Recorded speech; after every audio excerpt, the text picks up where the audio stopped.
the UFC comfortably. Just round people up at the behest of ICE.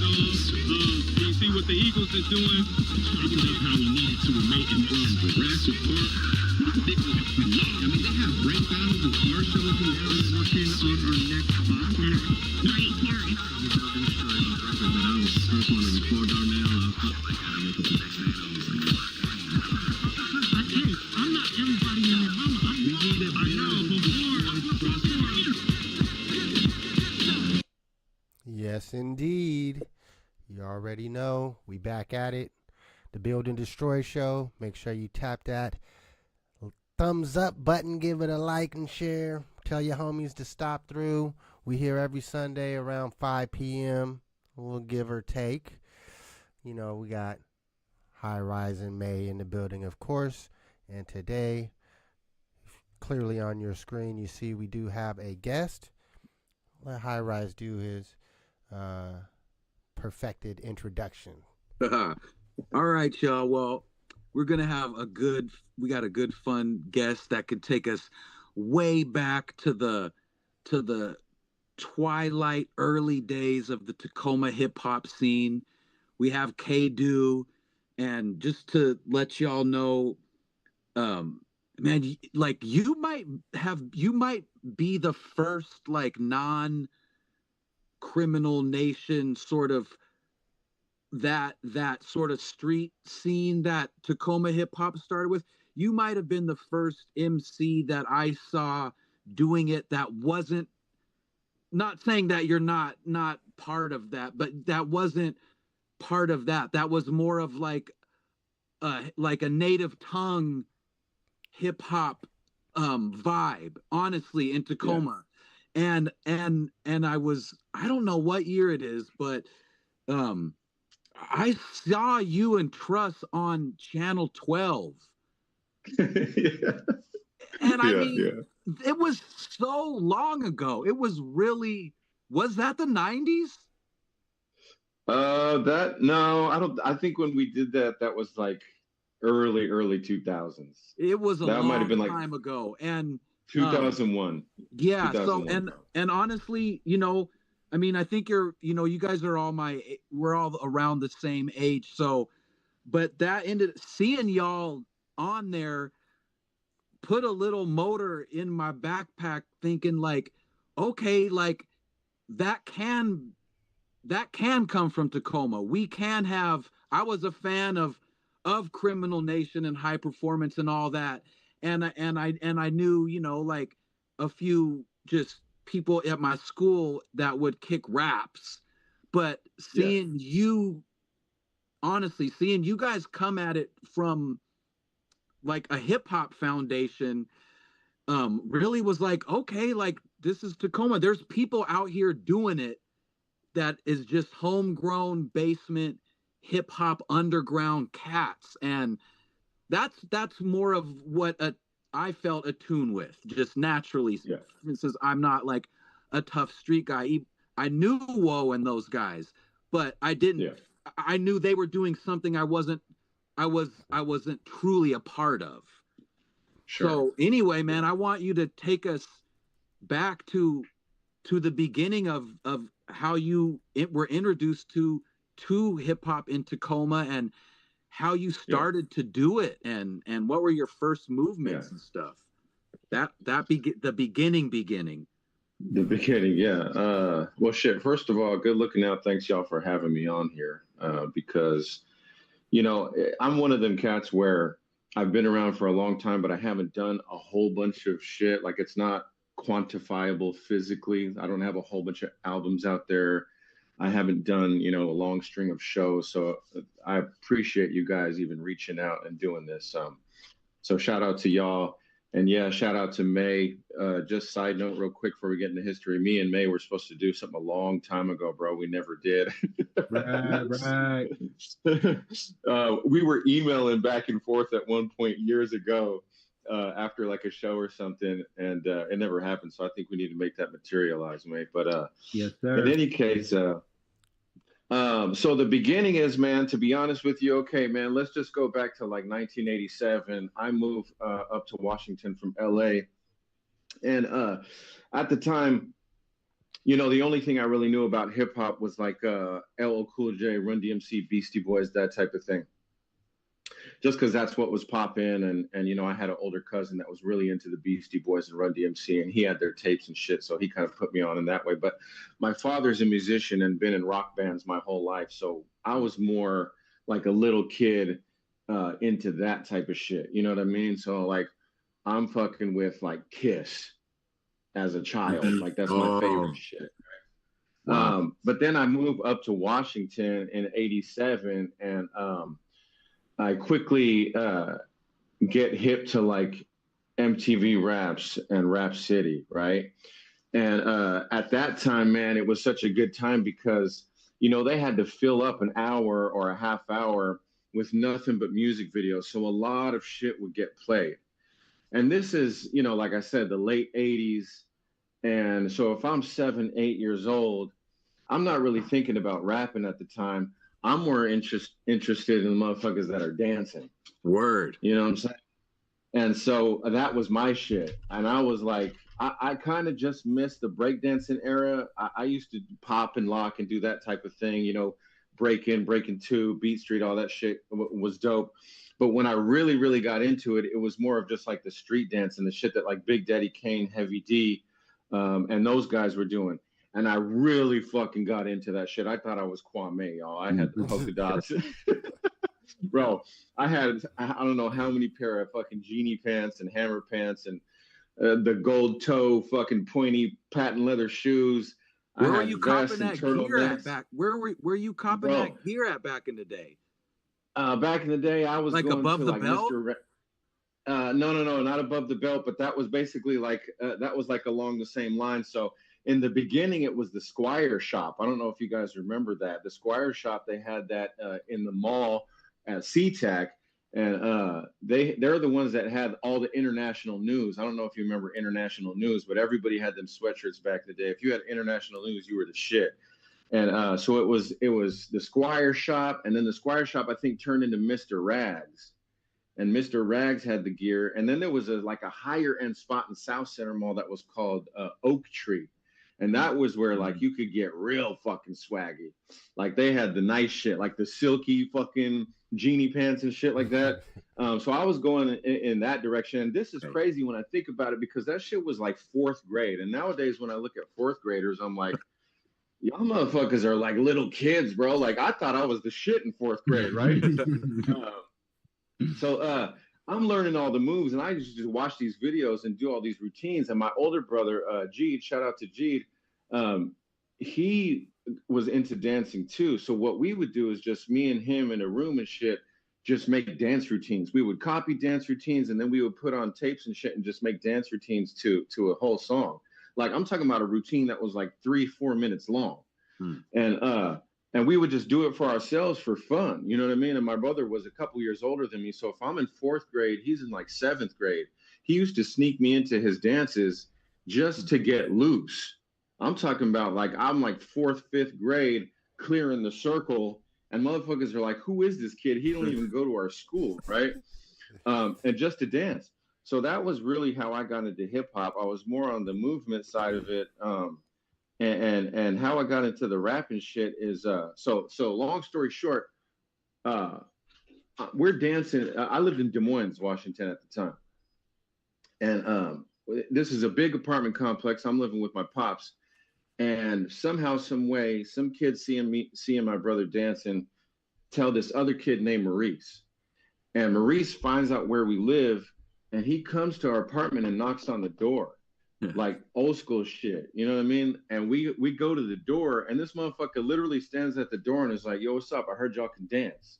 and me and my brother are sitting there looking at each other. We look back at him and we're like, "Yeah, we can." And he goes, "What's up? Let me see what you got." We invited this motherfucker in and put on like I Got the Power and just fucking like went crazy. And he sits back and he's watching us and he's like, "Yo, y'all, okay, yeah, y'all are for real." And he goes, "Well, check this out. I'm trying to put together a dance group. It's me and my homie Steve and my homeboy Brian. Steve ends up being JUI, which y'all know who that is. Mm-hmm. And so we formed a group together, and our goal for that summer was to put together a dope routine and get on the Apollo or whatever that other show, not American Idol. That was way after. I can't remember the other talent show. Maybe something like that. Yeah. We was trying to get on that shit. So we spent all summer putting up, getting this routine together, and we used to go into the cabana in the gym in our apartment complex and practice this shit. I mean, it was to the point where people knew we was there, and there was kids that would come and look in the windows. There was bitches that would come and be like, "We just want to see you guys get down." And we had this thing damn near polished up. All we needed to get was a video recorder to send in the tapes. And then one day, my older brother, Jeed, man, he just goes, "Man, fuck all this dancing shit." And we were like, "What?" Like, we've been working on this shit the whole summer, bro. And he's like, "Nah, we need to rap." And everybody was like, "Nobody fucking raps." And he's like, "I do." And we're like, "You do?" And I'm like, "Okay, well then rap." And this motherfucker kicks a rhyme, and we're all just like, "Okay, I guess we're rappers now." And that's really how it started. So in the beginning, it was me, my older brother George, who ended up, we called him Jeed, JUI, which was his name was Juice back then, and then my homeboy Maurice, and then another dude named Brian, and we formed this group, and we called it in the very beginning, it was called the Foundation, and then Steve or JUI. I think after a couple of months was like, that group name is whack. There's 5 of us. Let's be 5 times raw. And so that was kind of like an homage to 3 Times Dope. I don't know if you guys remember them back in the day. So we took on that name, and we just started rapping, man. And it was just about like writing rhymes and like making songs, and really, I didn't know how to rap, man. So I really got to give credit to JUI, because if it wasn't for Juice, man, I wouldn't be rapping. And that's on everything. JUI is the one that took me under his wing and was like sitting me down when I'm like 10 years old. And in the beginning, he actually wrote rhymes for me. So he wanted these songs to be done from beginning to end. So he would come up with a concept, and it would be some random ass shit. Like the song would be called Bats and Boots or some shit, right? And he would, because this is like that era, you know what I mean? Where it was like rugged DOS effects, that type of shit. So it would be like hoods up or like bat swinging or something like that. And he would write his verse and be like, "Okay, y'all need to write your verse. This shit," and he would assign the shit like it was homework. He'd be like, "This shit is due next Friday. We're about to get together, so have your shit ready." And of course, I'm a little kid. I'm not writing no rap. So then that day when we all got together, like he would be like, "Yo, fuck it, I'm writing your rap for you." And then he would sit me down and teach me how to spit it. So that's how we became a rap group, man. And that group ended up kind of dismantling because Maurice and Brian, they weren't really rappers. They weren't into that shit so much. So they ended up kind of just drifting away. And the people that remained was me, and JUI and my brother Jeed, and then a classmate of mine named Mike ended up being our DJ Bits and Pieces. And at that point, we changed the name from 5 Times Raw to 5E. And 5E, a lot of people thought that shit was like, what's the E for? It's like, is it 5 elements? And the fact of the matter is it wasn't. It was just that JUI was so into drawing and tagging 5 because 5 times raw, that's just the 5th letter of the alphabet. So he used to put the 5 backwards and put the E just because it, just on some creative shit. And that's how we became 5E. So when I met Mike or DJ Bits and Pieces, we were in 7th grade. And this is still in Des Moines. I was going back and forth from Tacoma to Des Moines for a couple of years because my parents were like unstable and like, fighting and shit, or sending the kids back and forth type shit. And he was just a dude that I met, and he ended up watching the movie Juice and was like, "I'm about to be a fucking DJ." And his pops was was like one of them early on tech guys. So he told his dad he wants to be a DJ, and his dad, he was like a single kid, right? Just him and his dad. And his dad was like, "Cool, let's go get the equipment." So he had a turntable, a mixer, a mic, like overnight. Ooh. And this motherfucker hits me up one day, bro. And he's like, and we keep in mind, we never recorded up to this point. We were only writing and spitting raps to each other. So he hits me up one day and he's like, yo, you gotta listen to this. He puts the phone to the speaker and he's like scratching, right? He found this LL Cool J record where he says something about I'm on the mic. So he took the mic and he's scratching mic, mic. And I'm like, yo, I'm like, bro, I'm gonna be over there right now. And I ran to his fucking house. Like I literally hung up the phone and ran to his house. And I saw his setup and I'm like, give me the fucking mic, press record right now. Like we're doing this shit. And after that, man, basically it was like, yo, we need a DJ. That's the one thing that we were missing, because back in those days, man, having a DJ was super important. Like if you didn't have a DJ, you were kind of trash. And so we have a group meeting, and I'm like, I think we need to introduce Bits or Mike into this group as our DJ. So everybody goes to his house, and this motherfucker's cutting and mixing. He learned real fast. He's a smart motherfucker. And next thing you know, it's like, all right, that's it. We're set. And so that is a really short story about how 5E started and how my group came together, man. I could go on and on and on, but I'll let you guys ask some more questions. Hey, That's cool. That was dope. Yeah.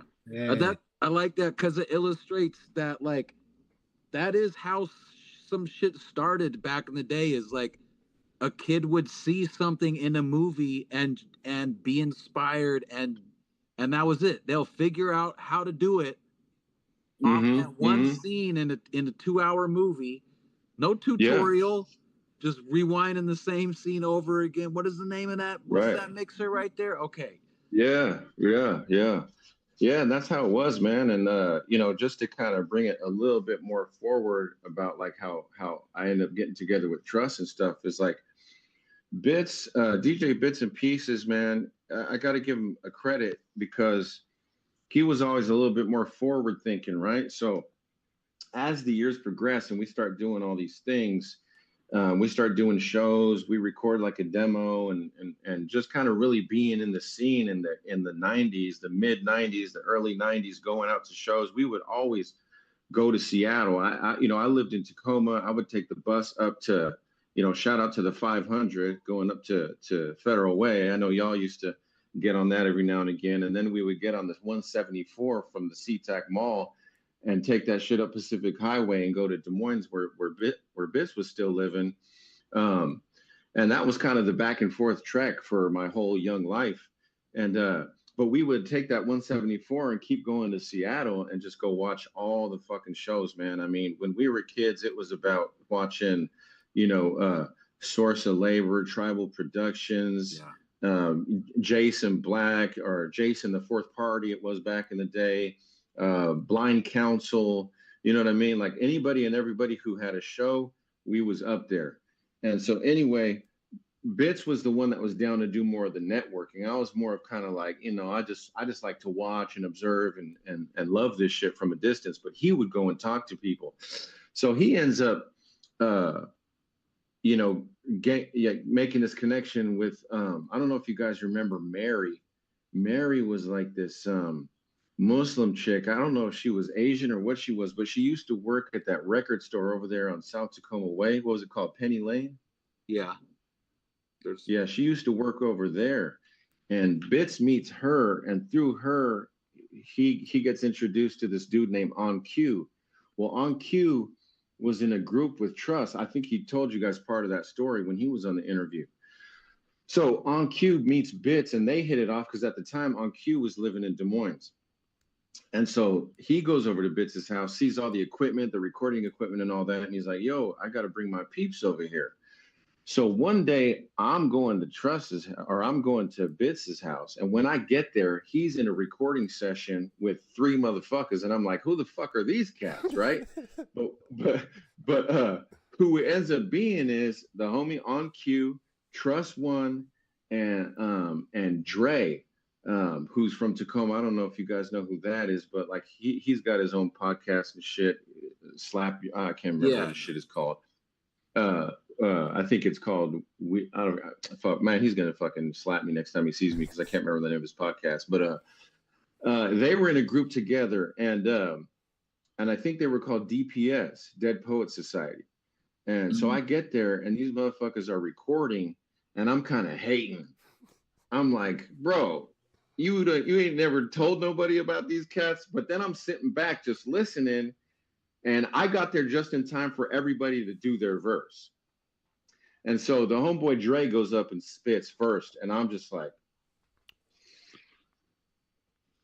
like, man, who the fuck are these guys? Bro, to this day, I remember he said, relax and close your eyes. My rhythmic words will have you mesmerized. Individualized sick thoughts that are unbound by the ties of logic. As smoke avails, eliminates brain cells as my delivery compels to come across like unparallels. Malevolence and terror dwells in my cerebral structure. Words so sharp they cut you, my lyrics reach out and bro, that shit fucking fucked me up, bro. That shit fucked me up. Hey, no yeah. matter you might forgot the name of his podcast, you remember that shit. Hey, bro, because to this day, that's one of the sickest verses I ever heard. Because in my mind, as I'm listening to the bars come out, when he says words so sharp they cut you, my lyrics reach out, and he's gonna say touch you, right? Yeah, he has to. But no, he goes, my lyrics reach out and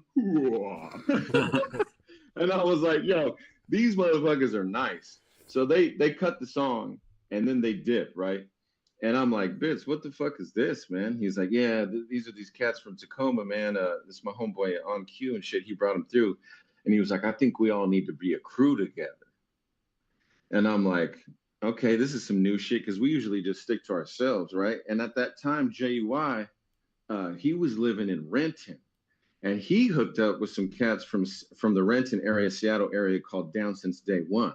They're another historic Seattle group that kind of was coming up during that tribal era that flew under the radar a little bit, but their name still rings bells, bro. If you talk to anybody, whether it's Vitamin D or you know, rest in peace, Words Hair. Obviously, we can't talk to him anymore, but anybody up there about Down Since Day One, they know who that is. Y'all know who DJ Rockefeller is? yeah. Okay, so DJ Rockefeller used to be DJ Ozrock, and DJ Ozrock was the DJ for Down Since Day One. So he was hooking up with them up north while we're hooking up with DPS down there. Now, keep in mind, our group is called 5E. So we have 5E, DPS, and DSD1. So my brother, being the fucking smartass that he is, goes, let's start this crew called Alpha Numeric. And I'm like, I like that. Yeah. So we all kind of came together as a conglomerate and started doing shows together. And that's really how we all hooked up. And that was back in the day when Truss was not making beats, man. Truss was a rapper's rapper. He was fucking nice with it. He was one of the better out of all of us, I would say. And so how Truss gets up getting into beats is my brother was making beats and Bits was making beats. So he's just kind of like watching everybody, right? And he would be at my brother's house, and my brother would be playing beats on the EPS or the ASR 10 or something like that. And we're all kicking it, freestyling, recording, having a good time. And then when everybody finally crashes out, this motherfucker creeps on the board, bro. You know what I mean? And he'd be up all night tinkering with this board. And then he'd wake me up at like 3 or like 5, 6 in the morning, like, yo, Katie, listen to this. And I put on the headphones and he'd play it, and it wouldn't be good, but it would be good. You know what I mean? But the idea was there. So he didn't have any idea about drum patterns, or like, he didn't even know what a snare and a kick was. This motherfucker would have a tom as a fucking snare. It'd be like, you know what I mean? Yeah. And I'd be like, yo, man, this shit's pretty dope, bro. And it just kept him motivated and kept him going. So that's how Trust came into the circle. Fire. Yeah. What's up? You guys got something? Yeah, I got one. You and Trust got, a synergy. You're all like peanut butter and jelly. Was that something that was an instant synergy, or was that something that was cultivated over time? So I would say that, man, it was kind of like, as they would say nowadays, pause. But with me and Trust, it was kind of love at first sight. You know what I mean? Like, we just clicked. And when he found out that I was from Tacoma, and he was like, yo, what high school do you go to? And I'm like, I go to Mount Tahoma. And he's like, yo, all my peeps go to Mount Tahoma. And this is the summertime. So he's like, yo, you should come through and kick it with everybody from Tacoma, because all these motherfuckers are going to be going to school with you, right? And so what he does is he basically like connects me with all these other people in Tacoma that I would have never known, because I basically stuck to myself, and I would go up back to Des Moines and to Renton and Seattle to kick it with all my peeps, right? And he's like, nah, man, there's people down here and they all rap and they're all cool as fuck. They're all from the block, you know, because they're all from 90th and Thompson, or in that area, 90th and Thompson, 90th and Yakima, and so on and so forth, all the way up to Pacific, right? And so one day after school, like when school starts, he's like, he gives me the address. Again, this is old school shit. He gives me the address and he's like, just come to this spot after school. And I'm like, all right, I have no idea who these people are. And I think I take the bus over there and I start walking down the street, and I get to 90th and Thompson. It's a couple houses down. He lives between 90th and 92nd. And I'm like looking at the address that he wrote down. I'm looking at the house. I can hear some ruckus in the back. Mm-hmm. You know what I mean? Like motherfuckers is kicking it. And I'm kind of nervous. I'm like, should I go in? And it just so happens that like Trust must have been like, oh, he should be here any minute. So he comes out and sees me kind of pacing back and forth, trying to peep game. And he's like, yo, come over here. And I'm like, okay, this is the house. So I walk up, dap him up, like, what's up, man? He's like, yeah, man, I'm glad you came. Everybody's up in the garage kicking it right now. There's a pool table up in there. This is my homeboy Jake's spot. Jake is Snake, who's the third part of Organic Produce. And he's like, but before we go in, and he goes in his pocket and he pulls out a blunt, right? He pulls out a fucking blunt. And I'm like, okay, cool. Are we all going to smoke? I wasn't a big smoker at the time. And he goes, nah, this one's just for me and you. And my eyes go, oh, right? And I'm like, oh, fuck, bro. I don't even smoke all like that. So he gets me smoked the fuck out. We go up in there. I end up meeting the homeboy Snake, Moon, who, you know, has been through many incarnations at this point, but he's another Tacoma cat. At the time, there was a homeboy named Ordonez. I can't remember who all was there, but there was a lot of people there. Dre might have been there. Chill Will might have been there. Y'all know who that is. And we just go in there and everybody clicks. It's just like, it just was like automatic. So because those other guys weren't really into doing music at the time, me and Trust automatically clicked on some rapper shit, right?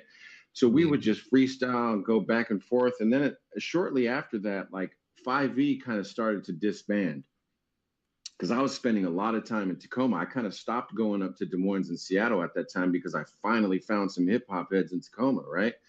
And we just clicked on that note, man. And so it was natural when he started making beats to just like start making music together, or to just feed me, because the more and more he started making beats, the less and less he rapped. I never got into production. So my whole shit is I'm an MC through and through, right? So as he's making beats, he's just feeding me, yo, do this one, do this one, do this one. And so I think just because like I was almost like his guinea pig, like, what do you think of this one? Can you rap to that one? And I just pretty much loved everything he did. You know what I mean? And so whether I ever recorded to it or not, I'm always rapping to it. So we just have that connection to where it's like, it's a match made in heaven. You know what I mean? Like, he knows what I like. He knows what I'm going to sound good on. I mean, there's even been points where he's given me a beat and I'll rap to it and he'll be like, nah, I got a better one. And I'll be like, bro, I wrote a whole ass song to this shit. And he's like, no, it don't sound right. You need something a little slower, or you need something that's a little bit more open. This beat got too much going on. And so he kind of learned me too. And that's kind of how we built that relationship. You could tell, man, even before I met you guys, when I first heard it, I could tell, you know, you were getting fed stuff that was custom, like tailor-made for you. Yeah. You could just tell. Yeah. Yeah, for sure, man. And I think that the thing about Trust is like, he's one of these you know how like there's certain producers or beat makers where they get so deep into the production that they just got to fill it up with more and more and more shit. And it becomes this big ass production to where it's almost like this shit is so dope, but I don't even know how to fit in my words. Yeah. You know what I'm saying? There's Yeah. too much going on. And so Truss is one of these producers where he always keeps that in mind. And that's why, you know, no disrespect to Truss, obviously, because he's probably my favorite producer in the world. But a lot of other beat type cats will sometimes look at Truss and be like, I feel like it's missing something. But in Truss's mind, he's like, yeah, motherfucker, the lyrics. Yeah. You're right. He lets you be the final instrument. He leaves some space. Exactly. Yeah. He does. He gives it some room to breathe. And I Because think he that's was why an MC. Because he was an MC. Yeah, that's exactly it, And like, bro. I don't know. I mean, not to draw a parallel or cheapen Truss's name or anything, but like, you know, like Alchemist does that, and he was a rapper, and his beats are minimal in the sense that they're not overcrowded, and it's just, you know, it's the few samples that he chooses. It's not some crazy symphony mashup of 28 layered tracks, you know. It's just right. four fucking tracks in the MC. Yeah, bro. And because the thing is too, is like, you guys got to remember too, like I'm from the era like where the motherfuckers that were making beats around me, we first started making beats on a 4-track. You know what I mean? So we only had 4 tracks to fucking do this shit. Like we made beats on fucking Rolands and Tascams and shit like that. And so like the first track is always the drums, right? You find a break or something like that, and you record that shit on track 1 for 4 minutes, 5 minutes. Mm-hmm. And then you go, okay, let me plug in this keyboard or something and come up with a little bass line. And this is how we weren't even looping back in the day. We were playing the fucking bass line for like 4 minutes, 5 minutes, right? I'm not even talking about a loop. I'm talking about boom, boom, boom. Yeah. Boom, boom, boom. Uh-huh. Okay, now you got your foundation. So then you add in some other shit, some other random shit here and there, and you got 4 tracks. And then you take those 4 tracks and you fucking mix them down back to track 1. Okay, so you got to have your shit on point, and you got to know when the chorus is coming in and all that shit. So it's mixed down to track 1. Now you open up 3 more tracks to put vocals on, and that's how we used to make our shit. So that's it. We have a very, very not in a negative way, but a very simple way of looking at production and how to make music, right? Because even though all this technology has emerged, we still have that mindset, right? My favorite beats of Trusses are the loops. Right. Give me some simple, bro. Give me a 4-bar loop. Give me a 2-bar loop. Mm-hmm. And let me fucking get nasty with it, because by the time I rap and then put the chorus on and do everything I'm going to do, you're going to forget about the fact that it's just a 4-bar loop. Mm-hmm. You know? Mm-hmm. I mean, I think for me, I always go back to one of my favorite hip hop songs, and that's Gangstar, right? Yeah. You guys know what I'm talking about? Yeah. It's like that beat never fucking changes.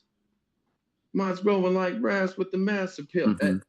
And to me, that's one of the dopest hip hop songs ever made. Because and the realest, by the Alchemist. realest, right? Yeah, that 2-bar. Yeah. So yeah, and so that's kind of where, you know, I think that's where Premier is he's good with that recipe. He's got a handful of beats that hit me like that. Mm-hmm. Where it's I think such a simple loop, and but it's just in its own smallness, it's perfection. Right. It's easy to get something really good when it's measured. Yeah. You're only filling. You have this much space to fill up, so you can really nail it, as opposed to like just filling up an endless amount. Yeah, and I think that just goes because, you know, like, I think Premier is of that same mindset, right? I make beats for rappers, right? Yeah. You know, another good example of Premier on that is Come Clean from J-Root. Yeah. You know, a fucking water drop, some hard ass drums, and a scratch chorus. Yeah. Instant classic. You know what I mean? Mm-hmm. And like to this day, if that song comes on at a hip hop show, everybody's losing their shit, you know? Yeah. Yeah. So yeah, I think that's why me and Trust click, because he knows that I just want to rap to shit like that, and that's what he does. That's what his specialty is, you know. Fire. Oh yeah. Well, my only question was just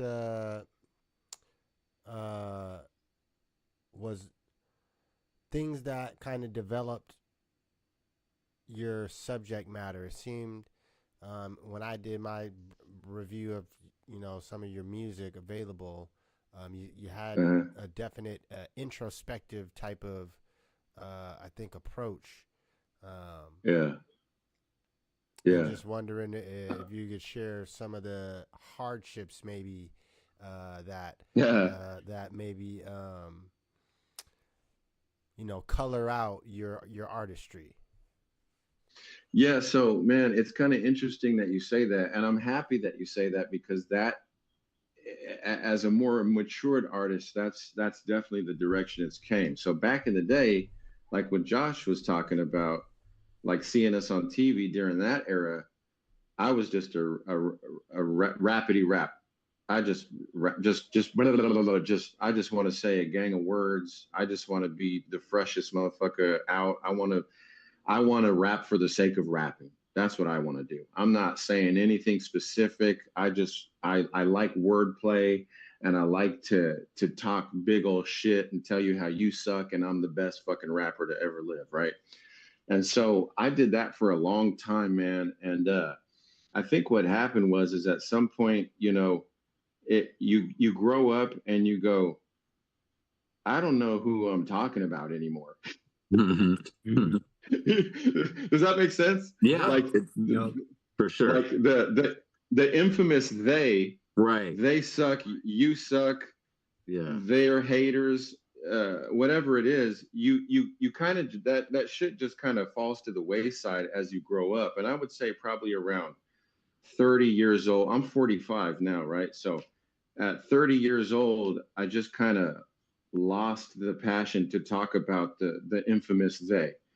And I just kind of said to myself, man, I don't even know who I would battle at this point. Like this, I'm not feeling this shit no more, essentially, So I kind of like took a big break, and I could still do that shit if I wanted to, but I really don't. So I kind of feel like Lauryn Hill when she explained why she only had the one album, where it's like all of my life has led me to this point to talk about all of these things.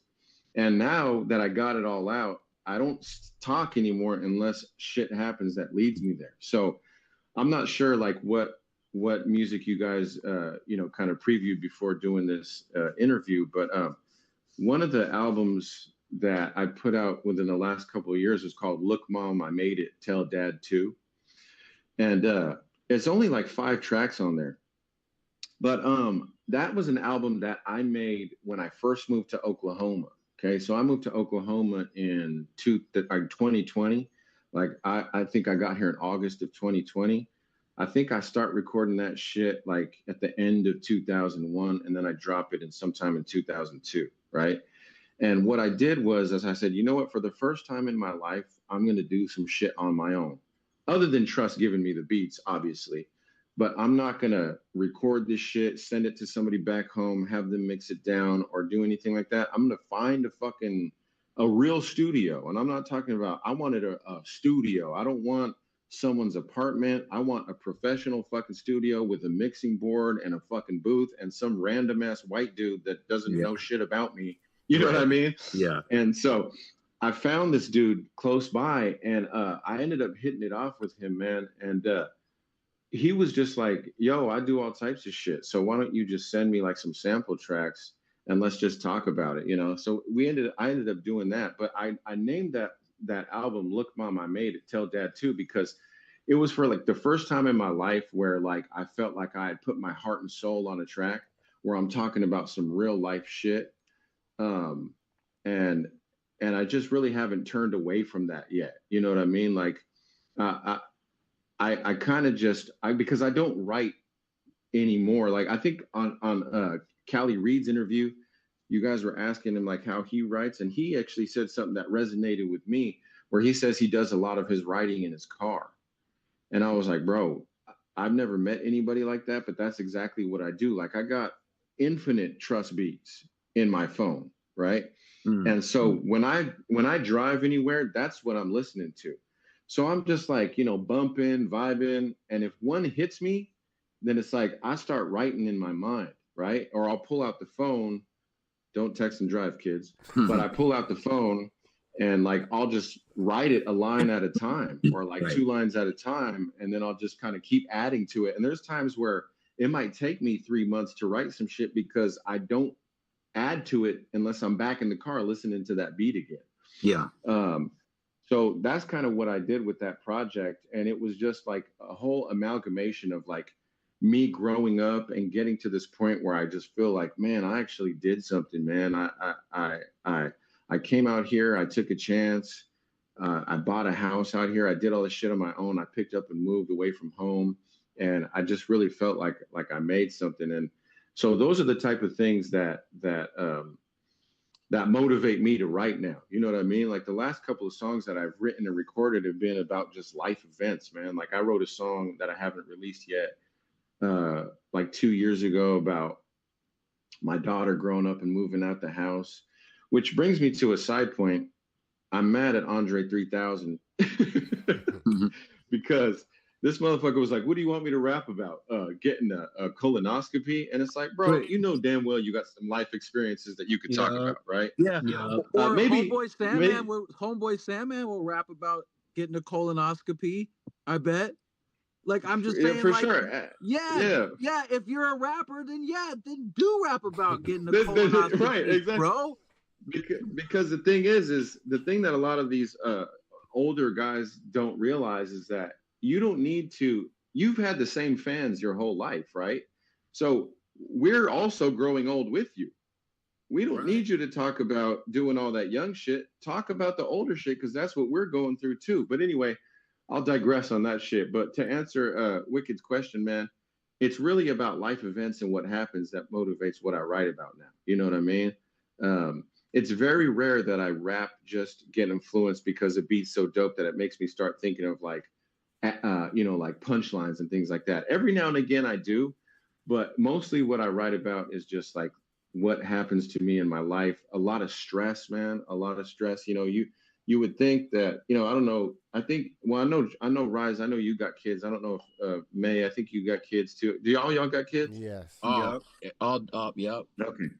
Okay. So all my kids are grown. You know what I mean? I'm actually a grandfather now. So I have a 16-month-old grandson. And, you would think that when your kids get grown, like the stresses of being a parent go away, but it's just a whole new set of problems. You know what I'm saying? And so these motherfuckers still be putting me through the ringer. And because I'm an MC, like that's the avenue that I choose to release. You know what I'm saying? Hip hop and MCing is my therapy. Right. You know what I mean? And so that's how I express myself when I'm sitting here alone in Oklahoma City with no one to talk to and no one to kick it with. I'm like, let me just start saying all this shit. You know what I mean? So, that's how I come up with a lot of those things that I came up with. Now, the only exception to that recently, and Rise, this one, is that Long Live the K. That was a concept album where I was specifically like, I'm going to rap like it's fucking 1987 again. You know what I mean? Yeah. Mm-hmm. I love listening to that shit. Yeah. So that was one of those ones. And that was actually Truss's idea too, because how that album came about is my homeboy, Sean Town. He was clowning around one time and he was like, yo, I got this chorus idea. And I'm like, okay, well, I don't know if y'all know who Sean Town is, but, he's been around and he hasn't done a whole bunch of stuff, but he's a homeboy to the max. And he has all these concepts, these fucking ideas. Most of the time, I'm just like, okay, Town, whatever. But he has this, he's like, yo, I want to do this chorus on some old school shit. And he goes, hey, yo, I'm buff tough, mean and rough, like Officer McGruff, and I've had enough. Hey, yo, I'm buff tough, mean and rough. And I'm like, I love the Fat Boys, bro. Like, I'm a huge fan of the Fat Boys. Prince, Marky D, and Cool Rock Ski are probably some of my favorite rappers. And I'm like, I like that shit, man. So I go online on YouTube and I just look up old school Fat Boys type beat. And sure as shit, I find one and I download it and I go to BandLab and I write this verse and I kick it and I do that fucking chorus and I send it to Sean or Town, and he fucking loses his fucking mind. So next time we're kicking it, Trust comes around. He's like, "Hey, yo, play that Buff Tough. Play that Buff Tough." And I'm like, "Man, fuck that shit. That shit was just clowning." He was like, No, play that. So I play it to Trust, and Trust is just like this the whole time.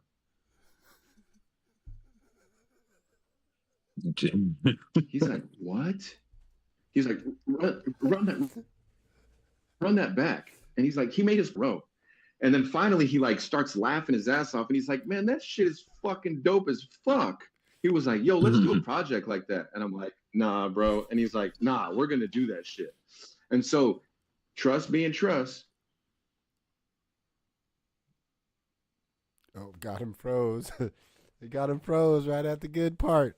Come on, unfreeze, internet demons. Yeah. Oh, Yo, that whole project, he's basically rapping on. There we go.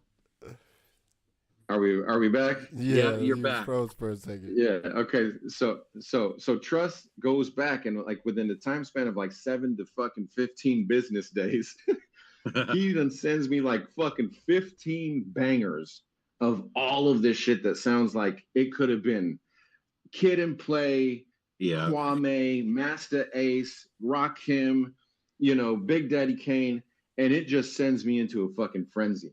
So then what I do is I go, you know what? Before I continue doing this shit, I'm going to go. No. They're playing with us now. The hip hop gods is. They trying to disrupt the recipe. But yeah, he gets down on all these up tempo beats. There you go. You're back again. Oh, damn. You say he's in Oklahoma? Like that's that Oklahoma Wi-Fi. Way out there. Well, shoot. You'll probably get back, but that was dope. Oh, I think he's back. All right. So check it out. So I go and I study the craft, right? And I'm like, I'm going to go back and listen to like all the greats. I'm going to go listen to Rakim's catalog. I'm listening to Big Daddy Kane's catalog, and I'm studying this shit. And I'm like, yeah, I'm going to do this shit. So I start writing all this shit. And like, I'm fucking locked in. I'm in the zone, bro. And I'm like, bro, Trust, let's do this shit. So we go to my boy Snake's spot and I record it. And it comes out dope, but I'm like, I don't know what I want to do with this. So I end up hooking up with Rich from he had that clothing spot, that not Throwbacks Northwest. What's that one that was on 38th Street? You guys know what I'm talking about? Yeah. It's down Rich and Dez. The one I don't know if it's still there. Nah, but Rich. Yeah. Shout out to Rich and Dez. So I hook up with Rich by way of just going into a store, and I see all this old school shit, and we start chopping it up, and I'm telling him I make music and all this shit, and he's like, okay, word. He's like an old school Bay Area cat, so he's really into that type shit. And I'm like, yo, I don't do that, but I do. I'm working on this old school track. It would be fresh as fuck, because you're doing all this throwback shit here. You got all the shit from the 90s, but none of the music, right? So he's like, yo, I put shit on cassette, bro. And I'm like, word? And so I'm like, yo, if I'm going to release this shit, I'm releasing it on cassette. Mm-hmm. So he invites me to do this show where it's Vitamin D, Bruce Leroy, and some younger cat. No disrespect to him, but I forgot his name. And he's like, we're going to do like a grand opening. Why don't you come and perform some shit off of that album? And so I go and I perform that shit, and we're about to hook up and do this shit. And I'm going to print like, this was my plan. I never did it. I'm a piece of shit for that. But I wanted to press that shit on like 200 tapes. Yeah. And whoever bought it, I was going to give them a Walkman to go with it. Oh, cool. Huh.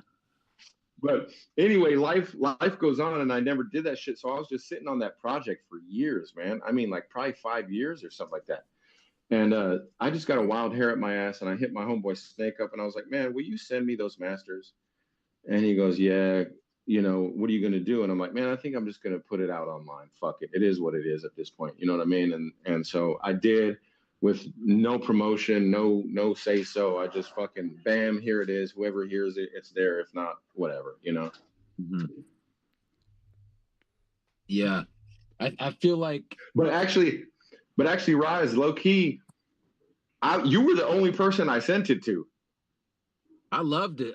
Because we were talking that day about beats that were fast from that era. Yeah. Right. No, you were the nailed only it. you were the only one that I really wanted to hear that shit. And I think this was before I even put it out online. My homeboy just put it on SoundCloud on like a private account, and I sent you the link to it. And I was like, hey, yo, here's that old school shit we were talking about. And I think you hit me back up via Facebook, and you were like, bro, I loved it. You nailed that shit. Like, yeah, you nailed that shit. itch for sure. Yeah. So, I think, but other than that, I think like how you were into movement and dance at the beginning too. Like you could hear it, how adept you were at that pace. Yeah, well, you know what the funny thing is about that, man? When it comes to MCing, like, a lot of motherfuckers would be like, oh, what's your top 5 albums, or what's your top 10 MCs and all that shit. And that's not to say that I don't like newer rappers. And by newer, I mean, I don't really go past the late 90s probably when we talk about rappers and who's the best of the best. But my list is always a little bit different, man. I mean, I think one of the best hip hop albums of all time is Blue Funk by Heavy D. I fuck with Heavy D. He's one of my favorites. I think that He's the DJ, I'm the Rapper by DJ Jazzy Jeff and the Fresh Prince is a fucking masterpiece. And I think that Fresh Prince went fucking absolutely bananas on that album. And like I said, I'm a big fan of the Fat Boys. Crushin' is one of my favorite albums as well. And so, like, I'm cut from that cloth. You know what I mean? Like, when I think of dope rappers, those are the cats that I think about. I think about Big Daddy Kane. I think about Craig G. I think about,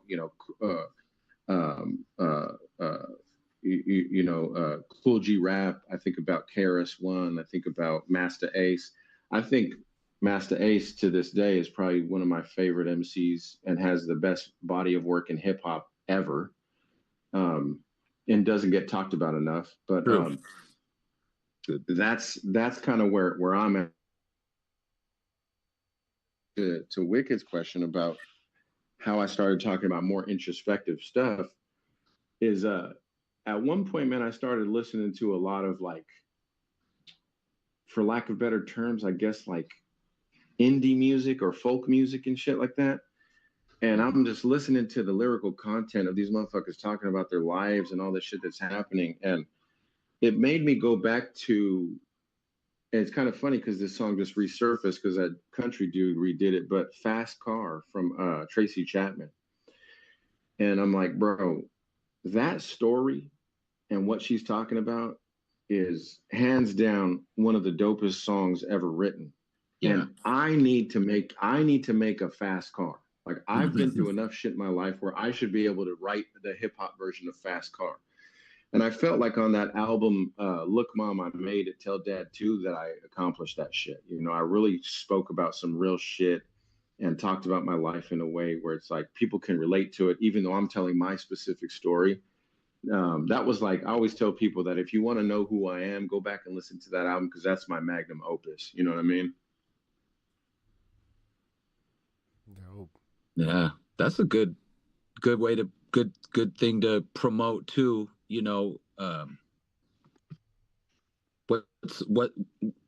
What are you on that?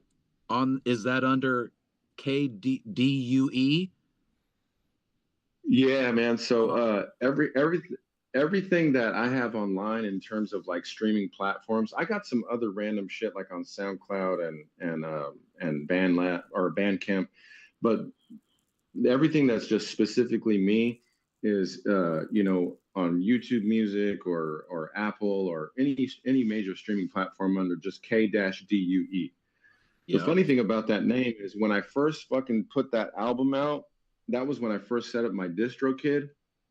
Can you fucking believe that there's a motherfucker from Italy named K-Do?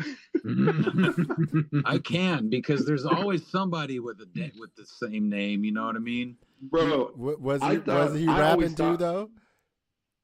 He's kind of nice for an Italian dude. I didn't listen to it a lot, but I when I was pulling up the links, that was the first thing that came up. I'm like, this is not the person that we're interviewing.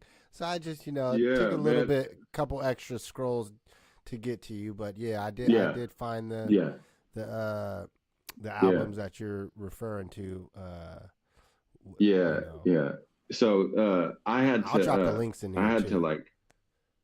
Yeah, please do, man. And it's just crazy for me to be sitting here at 45 years old and still be doing this shit, because at the end of the day, man, I always joke and tell people I'm just some punk ass kid from Tacoma, that somehow, some way found a way to make it, you know what I mean? And not a lot of us did, you know what I'm saying? Like, I know you guys got homies and peeps from the town that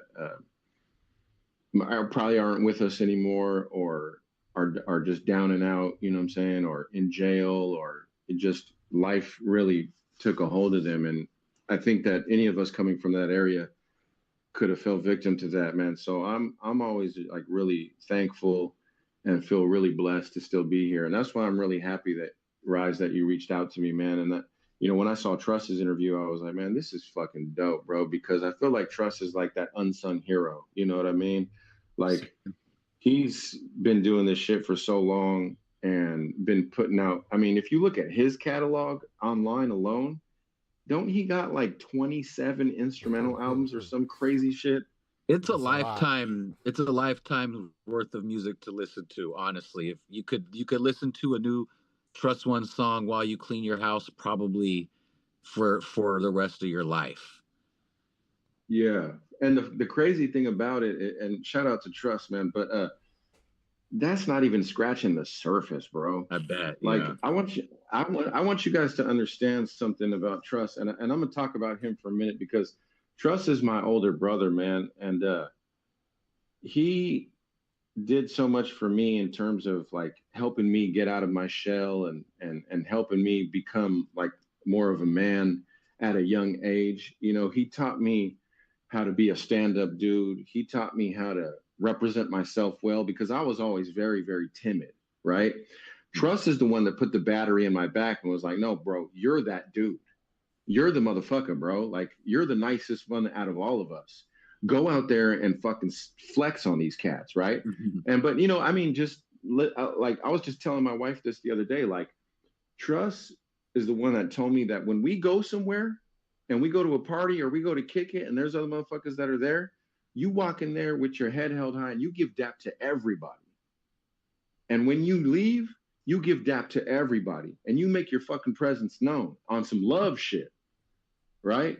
That's good. And right? so, like, it was little life lessons like that he taught me. But, man, Trust easily sends probably 3 to 4 beats a week to me, if you could believe it. I like. I can't keep up, man. Well, yeah, no.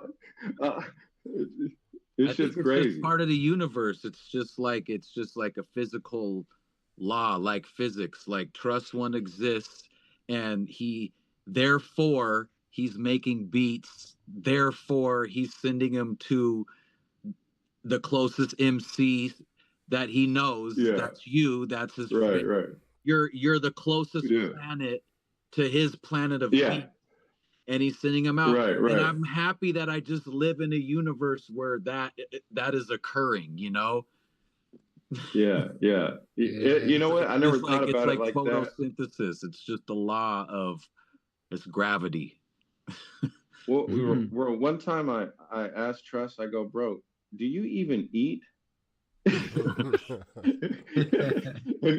he goes, what do you mean? I go, how do you find time to make all these beats, bro? Do you just I think you eat the beats, bro. Like, that's how you're getting your nourishment. And he just started laughing and he was like, man, low key, like, yeah, you're right, bro. Like sometimes I don't even make time to like eat. Like I'm just work, go home, pump out a beat, work, go, have the weekend, wake up in the morning, and Yeah. just fucking get active, bro. He can trust him is still old school. He's so passionate about this shit that he'll pump out 4 beats in one day. You know what I mean?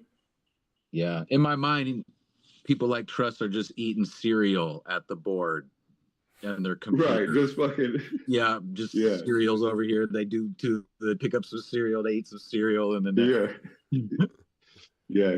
He's definitely a machine, man. But yeah, that's there's so many stories to tell, man. Like we could really go on this podcast probably for like 5 hours because I could go into so many different things, but just on a local level, man, I also have to give a shout out to all of the Seattle cats, really. And there's some Tacoma cats too. So I don't want to forget them, but I'm much more versed in the Seattle cats, right? So like I was talking about earlier, some influence as a youngster was definitely everybody from Tribal, Sinsemilla, Ghetto Children, all of those cats.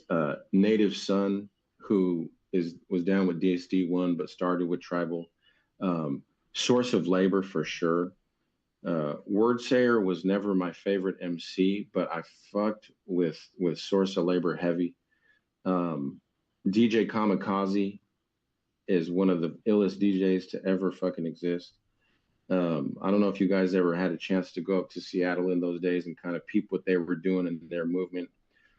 Blind Council, Jason Black, Black and Blind, Silent Lambs, all the incarnations of all these groups.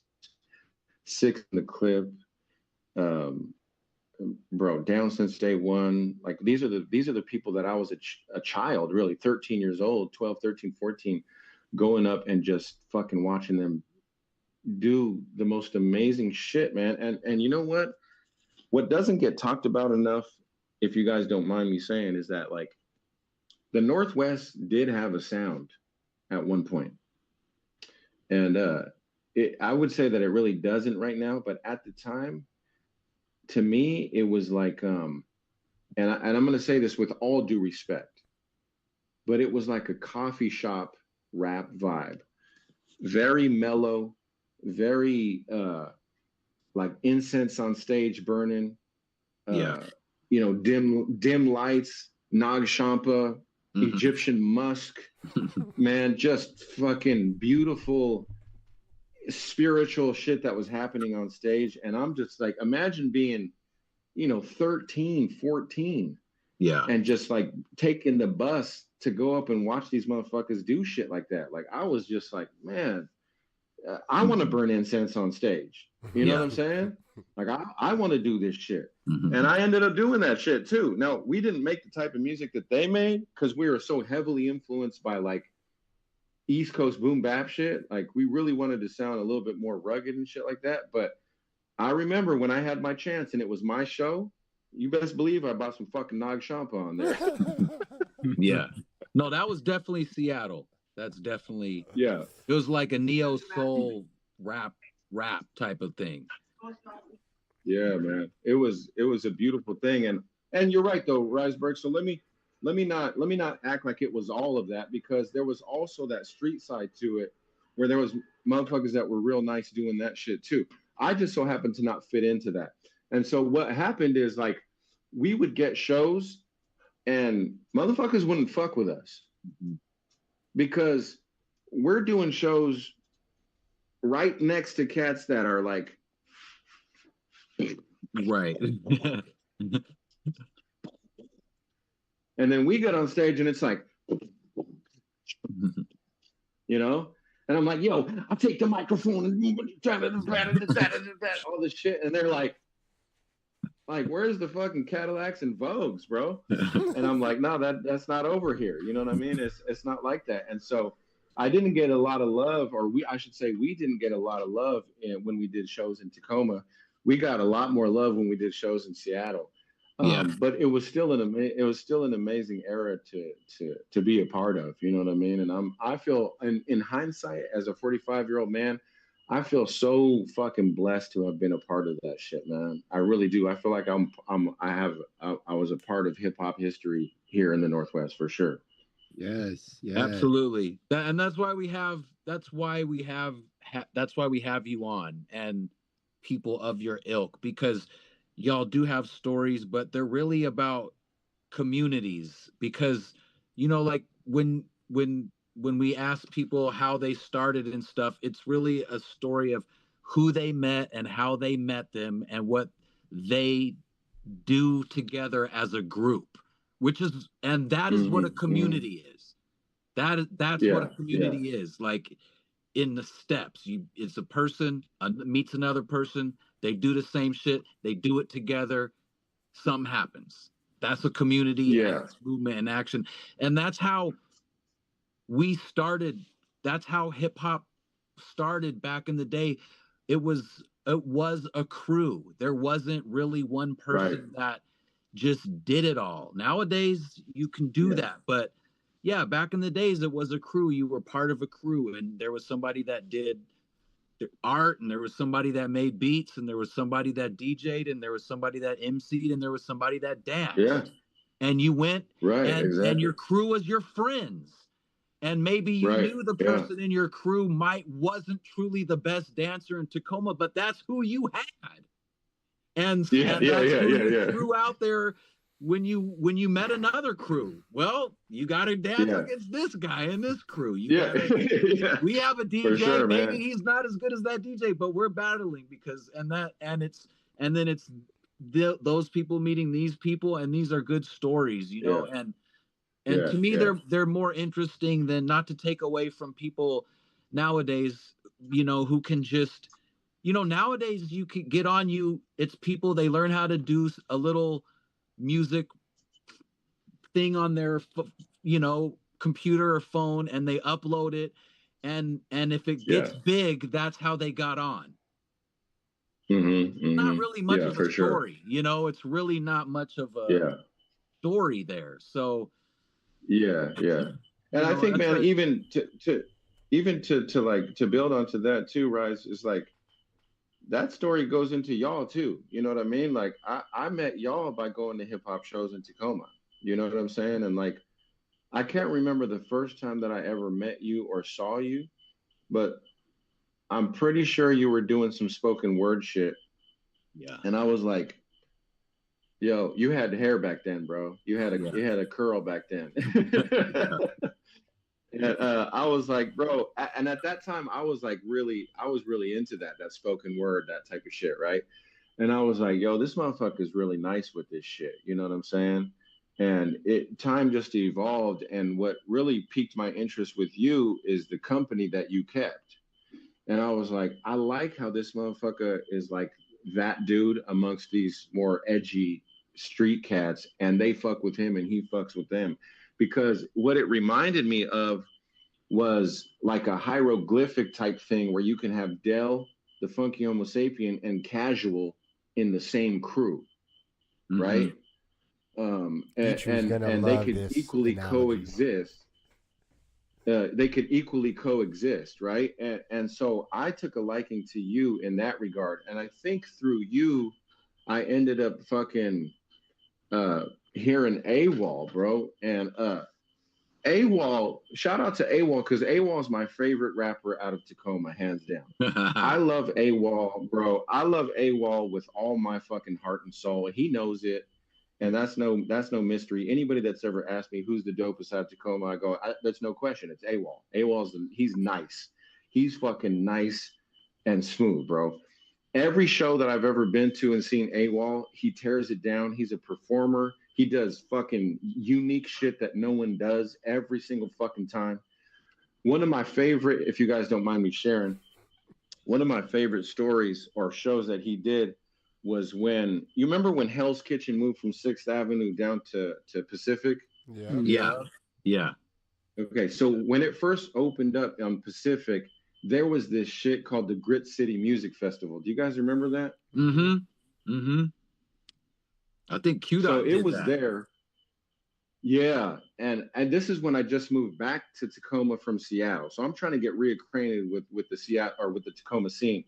And Trust is like, hey yo, they're doing this shit called the Grit City Music Festival. Cats are doing some shows at the Hell's Kitchen. Let's go. So I go, and bro, that show was so fucking live. And he starts off the show by doing Cheers. Yeah. Okay. Yeah. Making it way the day. Short of what you got. Do that. Wouldn't you like to get away? And then everybody gets in and is like, sometimes you want to go where everybody, and everybody's into it, and then just boom, beat. You know what I mean? And I'm just sitting in the back like, yo, this go shit. Oh, this motherfucker is so dope. And he always does some shit like that, man. I remember I did a show with him. This one wasn't even too long ago, where it was on 56th Street, Billy B's, maybe. Was that where it was? One of them shows, or at the M Street Tavern or some shit, right? And he does like 2 or 3 songs, and then he's like, yo, I'm gonna pause for a second, because I know when I do shows, motherfuckers be liking to take pictures and videos, and y'all be catching me in an ugly ass pose. So what I'm gonna ask y'all to do right now is just take out your camera. Bro, he says, I'm gonna need y'all to take out your phones right now. And then he goes like, and he's like, now you could take a picture. And then he fucking does it, and then he drops a song about like, take a picture of me, man. He's nice. I'm just gonna put it to you like that. He's nice. I don't, and there's a lot of good rappers from Tacoma.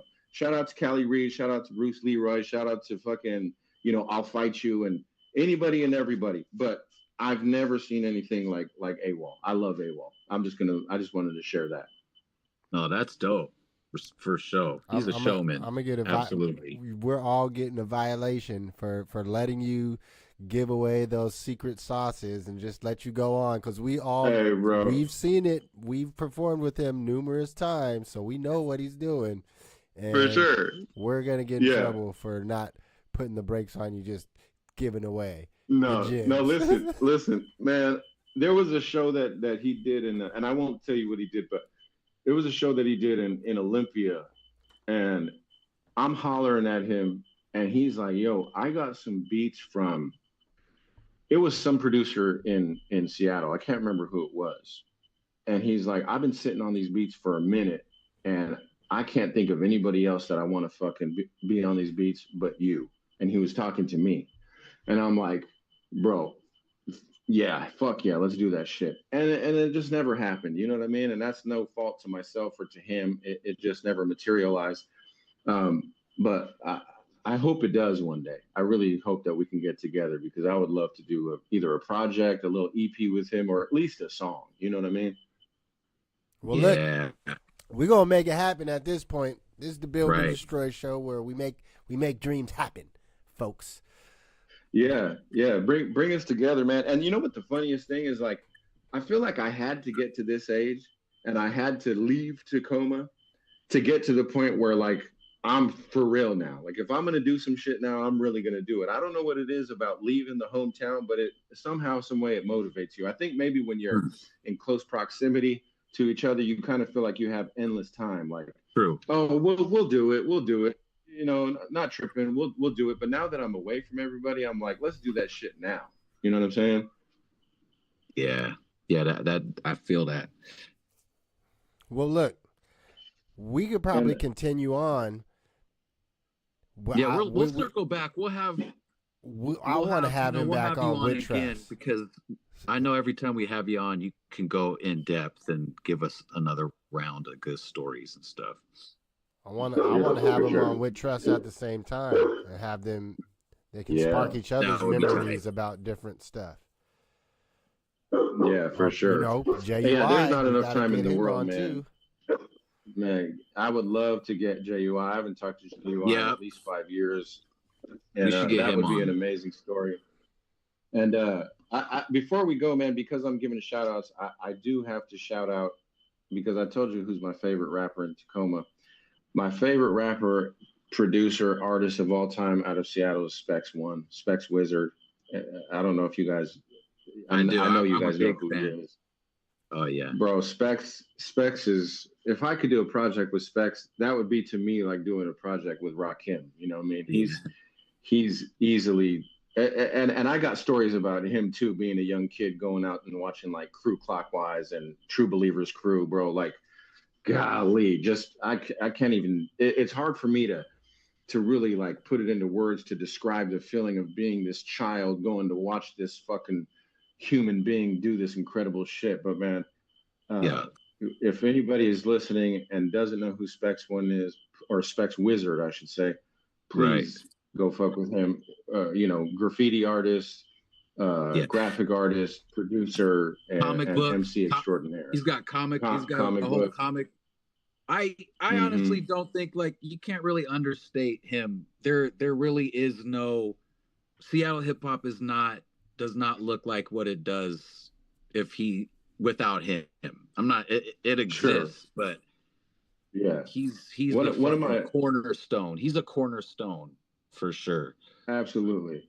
One of my favorite lines from him is, he said, and this is how I know he's a real Seattle head, because, you know, he's obviously older than we are by a couple of years at least.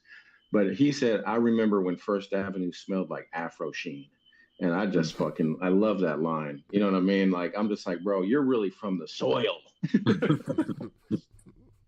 He's like born in the early 70s, so yeah, you know, man, he probably can remember a few things before us, perhaps. Yeah, absolutely, for sure. Man, it's been a pleasure, man. I appreciate you guys. Like I said, thanks for having me on here.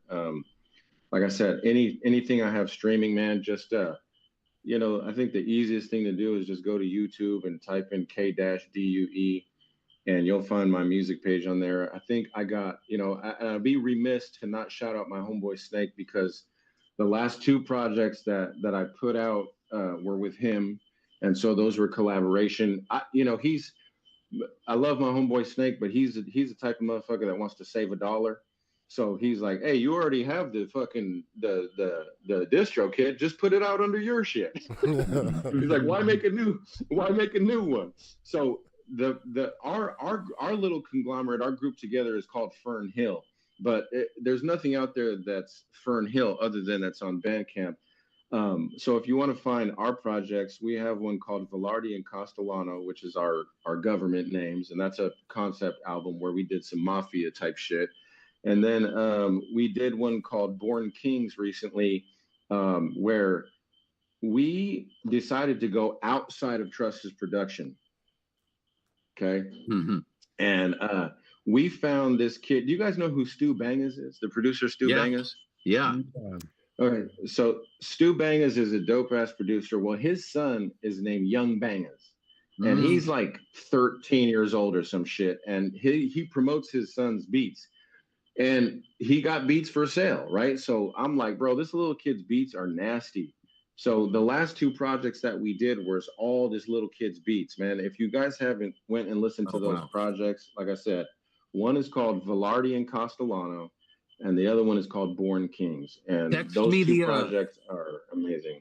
Text me the links of the music that's not under your name, you know, under the other projects, and I'll add it all on the comments. Okay. So it'll be under the YouTube video forever. For sure. Yeah, for sure. And then I'll send you this video too. So I'll send you the video later on tonight too. Okay. Yeah, that's what's up, man. And you can stay too, but we take like a little music break and then come back and just do like current topics really for a little bit, but we'll have you back for sure on some hip hop shit.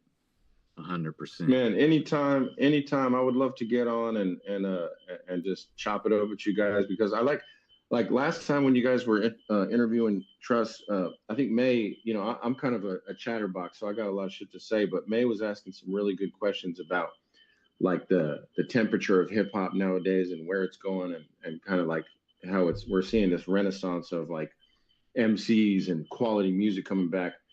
And I think we need to touch on that, man, because that's really been in the forefront of my mind recently, to the point where like I recently put together a playlist of all of the old school heads that have made new music and like sent it to my homies. And I was like, y'all do your homework, because these motherfuckers is putting out quality shit. And this is what hip hop's talking about. It's amazing time to be alive. This mature era of hip hop. Just come on next week. You want to just talk about that next week? Talk about your list? We're going to talk about some of these, some of that here after our that too. 10-minute break. That too. If you want to stick around, I'll send you the link next week too, though. Yeah. Send me the link, man. I don't have a whole bunch of time tonight, but I got a couple things I got to do. But I would love to get down next week and kind of recap some of these projects that have been coming out and just get your guys' take on it too. Because I'm excited. You can lead this segment. You can lead this next week's segment when you log on. Special guest host. Okay. Yeah, and we'll give you the feedback on these projects. That'll be dope to talk about these projects. Yeah. All right, it's a good idea to get them all together, because there is so many of them, and it's been going on for a couple of years now. This run really of good hip hop. So for sure. Yeah, man. Salute. All right, man. Salute, man. I appreciate you guys, and props to each and every one of you guys, man. I know all of you guys, whether I know you or not, I know you, I'm a fan. And, just like y'all might have watched me, I watched y'all too. So this is a pleasure of mine just to be sitting here with you guys too, because you guys are just as important as I am. So I appreciate it. Hey, man, we got the Christmas list for you. It's in the atmosphere. So you'll be getting people hitting you up to get these projects going. And we're glad to be a part of this, Northwest hip hop history. We're documenting now. That's what this show is about. So make sure you guys hit that like button and subscribe. We're going into our halftime break here. We got some music queued up in the system, ready to go. Let's see. What do we got? I think we're going to start with this joint here, America with 3 Ks. Featuring, who starts this out? I think this starts out with May. Let me make sure I hit the share with audio button. All that we never part.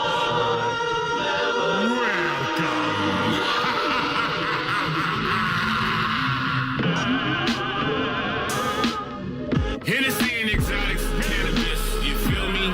Sponsored, build and destroy, we make noise.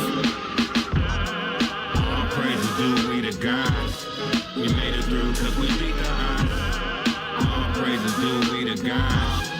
All praises due we the gods. All praises due we the gods. We made it through cause we beat the odds. All praises due we the gods. We made it through cause we beat the odds. And if that ain't the truth, then I have a bridge to sell you. The booth is the proverbial shrink couch. The esoteric think tank is what the briefing's about. I'm as deep as the frequencies that the speakers vouch. In the event that the brainstorm receives the drought, regulate your hormones before you leave the house. I'm landing the upper echelon region clout. Respectable crafts, a reason heathens doubt. My testicles dragged to the street in Rika style, but I never drop the ball in moments needed now. The mechanical mind is guilty of diaspora. Walk afflicted with peace or reviving violent order. I'm sure fire with vibes is filled with silent aura. Mental fry restorer, different than you kinda sorta. I don't deal with confinement, I'm still inclined and via psilocybin. I still to deal with something real and vibrant. We made it through cause we beat the odds. All praises due we the gods. All praises due we the gods. We made it through cause we beat the odds. We made it through cause we beat the odds. Hey, we made it through cause we beat the odds. Hey, all praises due we the gods. All praises due we the gods. My mind at ease cause I move with the cheese. Sitting with my belly full and people ain't pleased. They gazed when they placed me in the maze. Mad cause I came out the rat race unfazed. They want me dazed and confused, weak and abused, making up excuses why I always lose. Dad wasn't here, so this is my fear. I'm a failure like him, pass it all through all these years. Nah, here's the thing, I'm a king, you ain't stopping. Keep it moving, A-wall, get it poppin'. Gatekeeper jaw dropping. I'm never flopping. You damn right this nigga outsmart them. All praises due, cause we made it through. As the saying goes, mama ain't raised no fool to show what I'm made of. I'm anxious, flexing on the ages in the matrix. They hate this. All praises due be to God. We made it through cause we be the odds. All praises due be to God. All praises due be to God. We made it through cause we be the odds. All praises due be to God. We made it through cause we be the odds. We made it through cause we beat the odds. All praises due be to God. All praises due be to God. We made it through cause we beat the odds.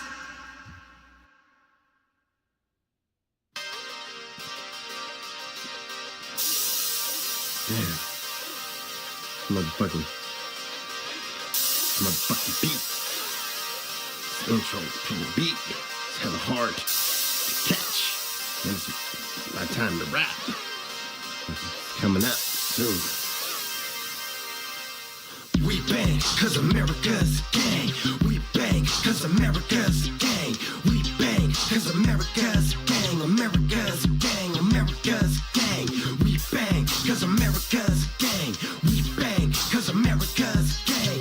We bang, cause America's gang. America's gang, America's gang. Beneficial since it's beneficial. The pen is fickle, the interest is hidden in the temples. In the past I was battle-minded and flipping insults. Fragile times, don't forget conflictions, forbidden info. I'm castle building with the class of children, sticking out rather than blending in with mass civilians. Outmatched by the villains of disastrous villains. Doubt had me in shackles, needing an act for healing. I'm grounded but I give dap to this feeling. A host of parasites in a manufactured pavilion. Being daft is attractive fulfillment. You're being brash while I'm actually chilling. I personify verses beyond your eyes. The philosophical prophet is optimized. You compromise the earth like 5G.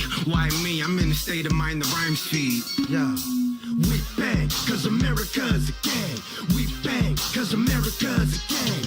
We bang, cause America's a gang. America's a gang, America's a gang. We bang, cause America's a gang. We bang, cause America's a gang. We bang, cause America's a gang. America's a gang, America's a gang. The devil ain't on his way, he's already here. Our worst fear, our leaders are prophets are hunted down like deer. It's a killing field, it's a killing season. It's a simple reason they don't want us here. It's have-nots will always rise up, that's clear. Rich kids will always mimic us. Oh dear, a devil's worst fear. I can sell some fire to the devil, say our freedom for all. To a southern rebel, they ain't on a level, slow it down a notch.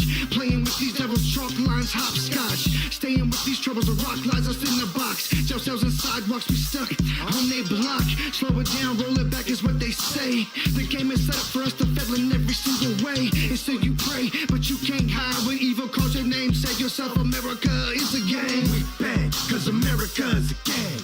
We bang, cause America's a gang. We bang, cause America's a gang. America's a gang, America's a gang. We bang, cause America's a gang. We bang, cause America's a gang.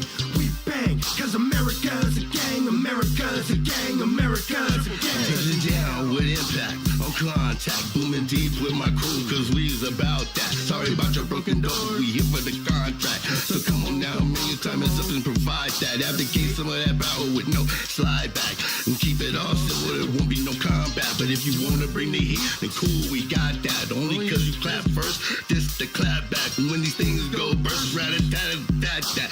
From the backpack, my soldiers stay strapped. We only came here for the big payback. They kidnapped us, backlashed us, straight strapped us, low down, dirty bastards. Now I'm the one here with the rope for they hanging, doing our thing.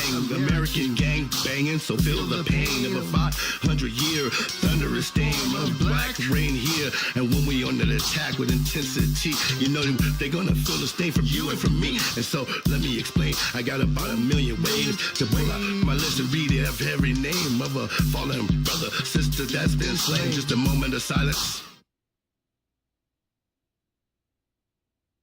Now hold up for a second and let me refrain. It all adds up to a goddamn shame. Fuck the Constitution until it gets rewritten through a revolution. Fuck the the Constitution until it gets rewritten through a revolution.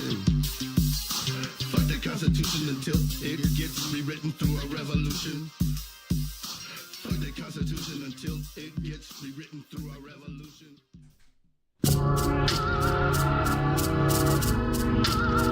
They living so fast. They evil. They evil. So cold, they evil. They living so fast.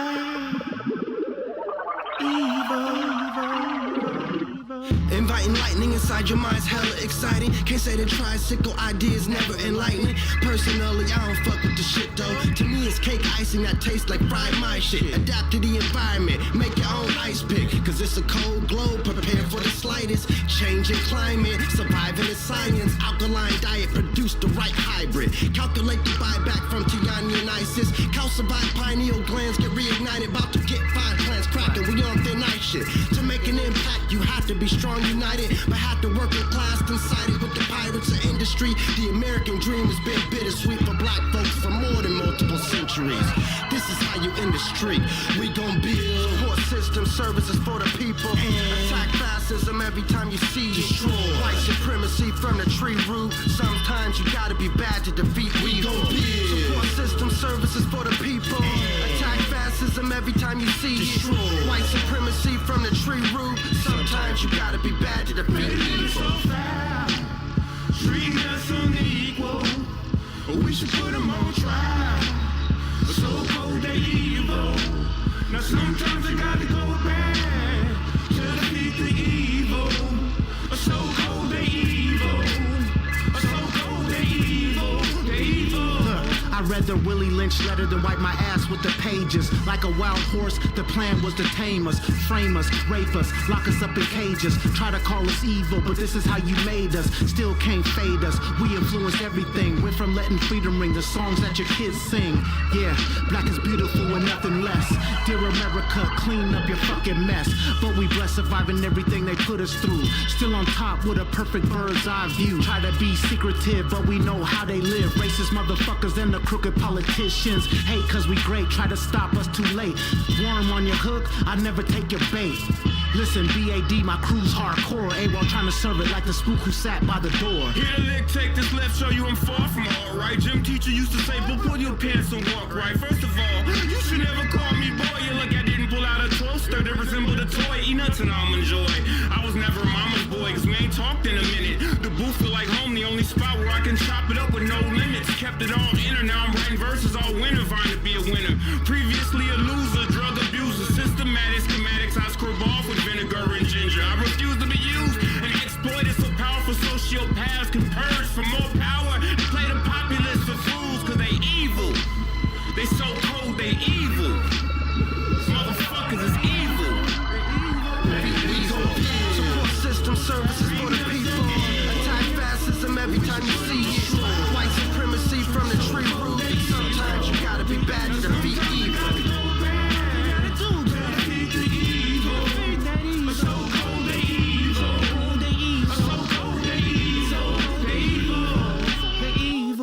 Motherfuckers so goddamn evil. I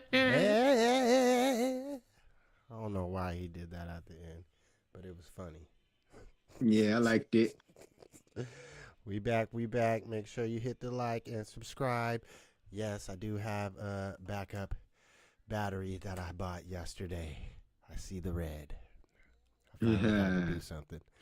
I said I'm tired of it switching me to the webcam view when my battery runs out. So I got some running around to do after the interview. I wanted to make sure I stayed for K-Dues. So if I hop off, it's because I have to go in a store or something. But so I'm just letting you guys know. So I'm kind of here for a minute. But that was awesome, man. Yeah, we're gonna keep it rolling.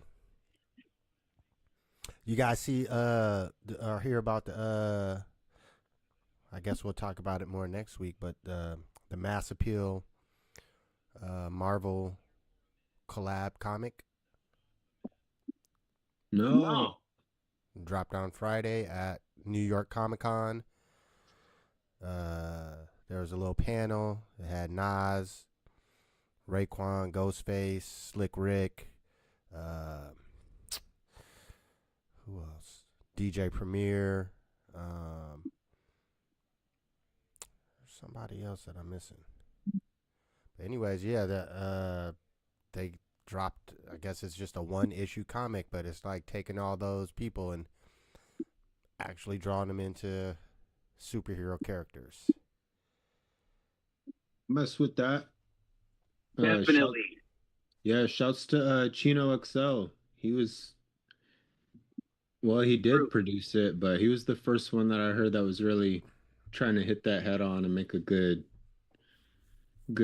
medium for the fans, because he always looked at himself like a action figure superhero anyways. Yeah. That's how I think about MCs, especially ones like Chino and Slick Rick and ones you named too. Yeah, like I want them to be like a little vinyl figure. Like yeah.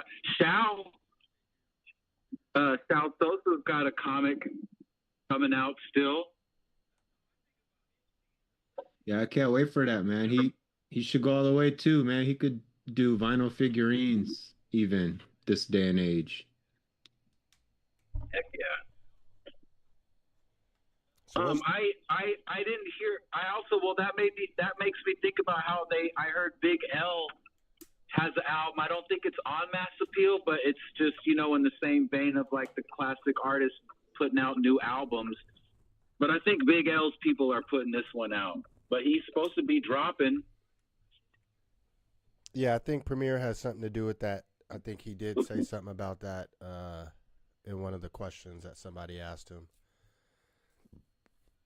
I didn't make it all the way through the Mob album, but it's satisfying to listen to so far.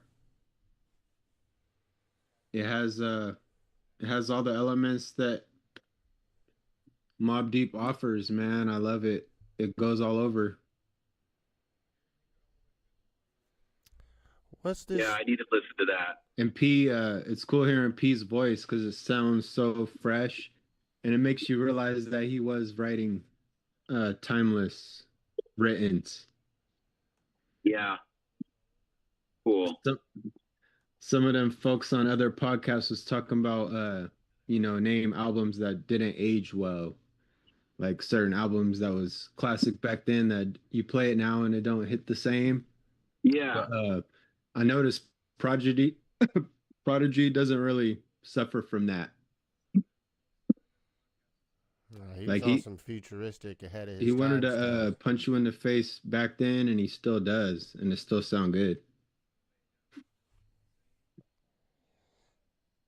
All right, well, let's go to our topics. We can probably do a rapid fire. Real quick on Prodigy. I like Prodigy. He's not in like my top 5 or anything, but some people really do. He's up there for some people. And I do get it. It's not for me. I just like him. I think he's dope. And I do think he's like better than average, of course, but I run into people who are like Prodigy's in their top 5. And I understand it. It's not for me. I get it though. To me, he's like the most. He's the most as a top blunt. 5 producer, I can see that too. So there's a lot going on there. No, you're right, man. To me, Prodigy, he's like the most blunt rapper ever. Like he never put no dressing or candy sprinkles on it. It was just the rawest form of communication. And people that love like to get to the point, or can you talk how I can understand it? He was good at that. All right. Well, the topics that you got for us, May, why don't you do the honors? Oh man, I don't know.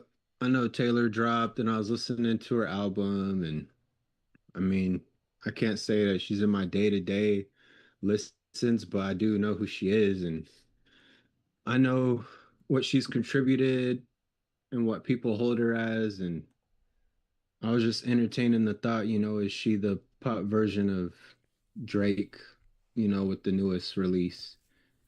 Not because she's battling somebody or anything like that, but just the way the music sounds, it sounds like it could maybe be appropriating other sounds or other artists.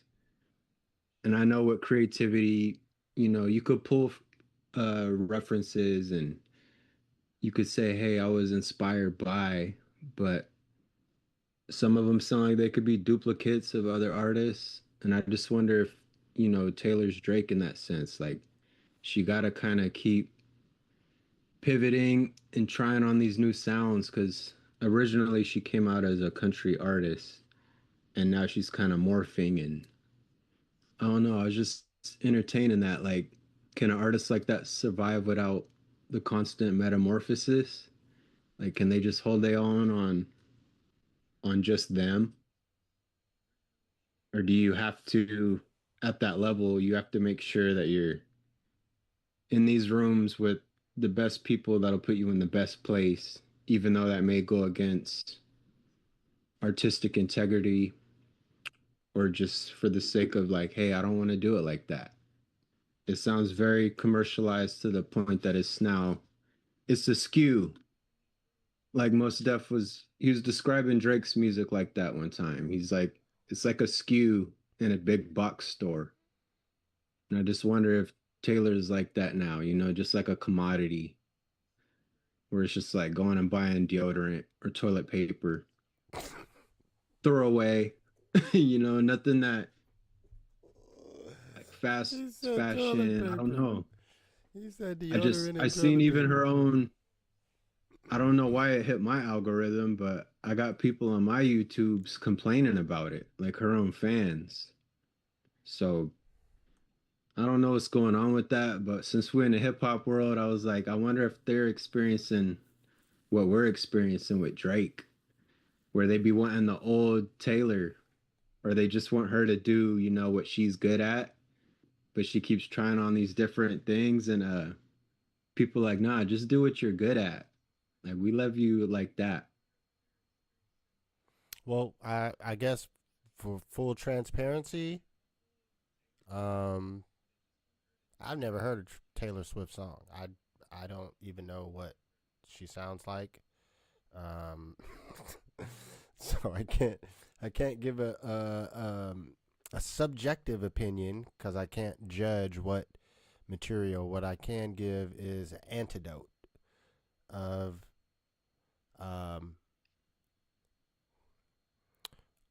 overhearing older white women speaking about it in a positive manner. Yeah, that too. That was my last little bit was, being so big that you're automatically going to have, a bajillion sales. Like, you're going to have successful songs. But what happens when you have fans that are like, man, I'm going to migrate now because I'm just going to like the old stuff I like. Like, they don't want to go on the journey no more. Because both artists, Drake and Taylor, they both reference high school. It's a lot of teenage nuance, and they are our age. So I just wonder, how does that look on us if we would be rapping about that? Well, it would look foolish, but yeah. what I could say, no, I can't say that. I can't say it would look foolish. It would have to be a concept. It'd have to be concept-based album, like how K-Do was talking about. Look, I'm gonna do like I'm gonna make a concept album about. I mean, you can even go to the Ill Eagles aspect. If I'm like, I want to write Boys in the Hood, but or Friday. This is how Ice Cube described Friday. He's like, you got Boys in the Hood and Menace to Society, but it's all gang banging and shoot 'em up. That's not really what it was like for us growing up. So yeah, there was bad stuff in the hood, but there's also funny stuff.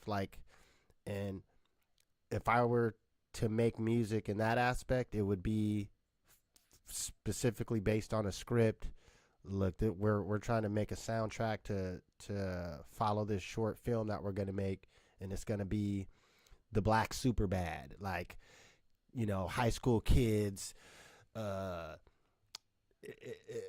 know, that's what the most that I could get to trying to make songs for the youth.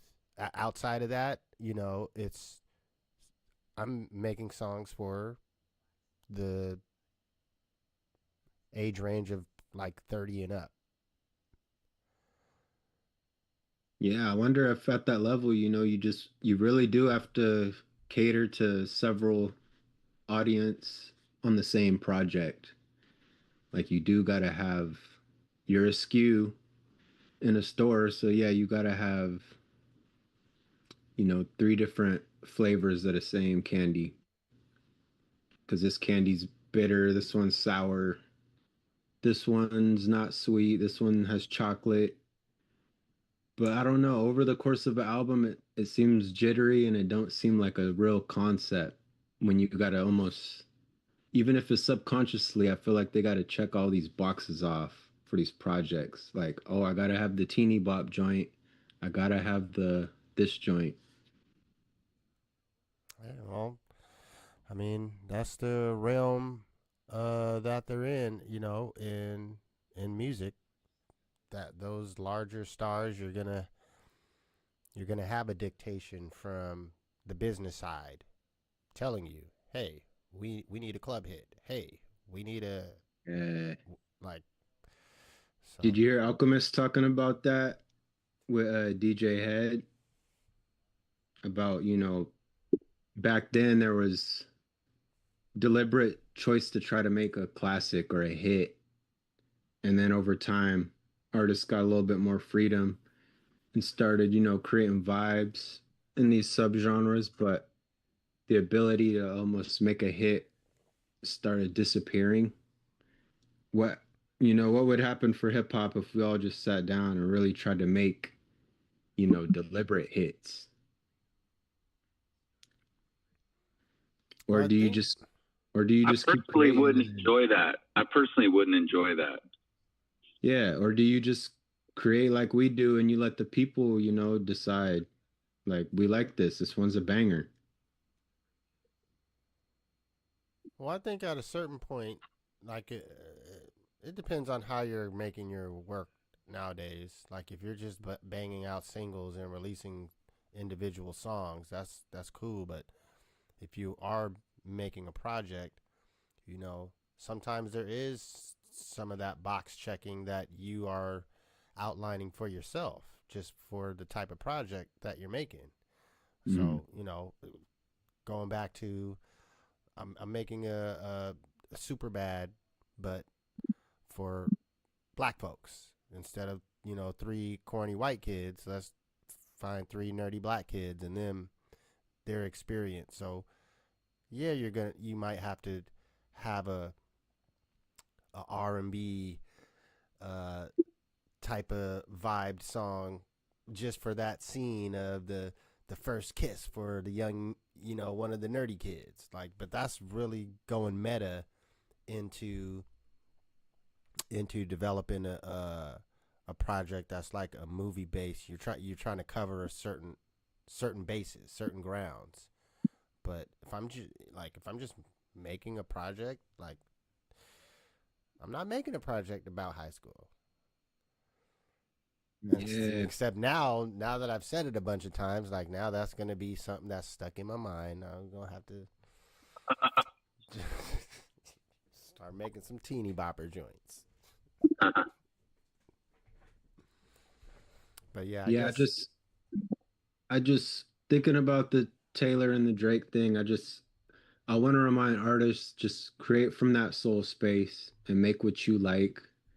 Like, yeah, it's cool to sit down and be like, yo, I'm going to make a TikTok. This one's going to go crazy on TikTok. But when that becomes the world where you're ruled by algorithm, where you're like, yo, I'm going to make this because I know it's going to go on this algorithm, I feel like you lost. Like, they got you. So just keep that little piece to yourself, you know, that creates for you, and then let that resonate with people. But don't become a slave to this algorithm, because your music will sound very big box store item. Yeah, and it don't even work because like the songs that blow up on TikTok, there's no freaking rhyme or reason to it. It makes absolutely no sense. It'll be an indie rock song that's 2 years old, and when you look up, you know, and you go to the actual musician page on YouTube, it might have like 20,000 listens. Yeah. But then it's got you know, got like an 8 million views on a TikTok video, but it's so random. I don't know. I mean, I don't believe there's a real algorithm you can learn that can do that for you. To me, that really is luck of the fucking draw. Maybe I'm wrong, but I heard it's just funny. I heard some of these folks that be having those views like that, they can't do a show. Like they'll be known for this little 8-second hook, right. but then nobody actually listened to the whole song. So it's funny too. Like so you I'll could go to the whole song on YouTube. I mean, it's not a hit. It's not a hit. It's literally just a social media music moment. Because nobody else went to the YouTube to hear the whole song. Everyone just shared the TikTok. Yeah, their attention span thing. And like these guys be lit online, but then in real life, nobody wants to pay to go to that show. They're like, well, I don't even know he had other songs. I just know he did this thing. No, that makes See sense. a lot of artists going through that. Like comedians, they go through that. Internet comedians online. Sure. Yeah, it'd be hard for them to pack a little club, you know? Yeah, people just want to see you do the same funny skits, and you can't really do that on the stage. And yeah, it's a different animal. You got to know how to deal with the hecklers. There ain't no hecklers when you're sitting at home talking to your phone. Yeah. There might be comments, but you've already filmed and edited your video by that time.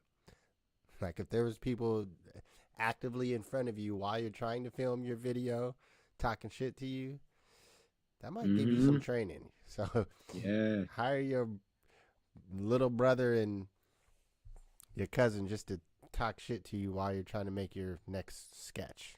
I'll give you some fake Jimmy rigged audience heckler experience. All right, well shoot, I know we got more topics, but yeah, I don't want to hold you guys. We are hitting the 7 p.m. mark.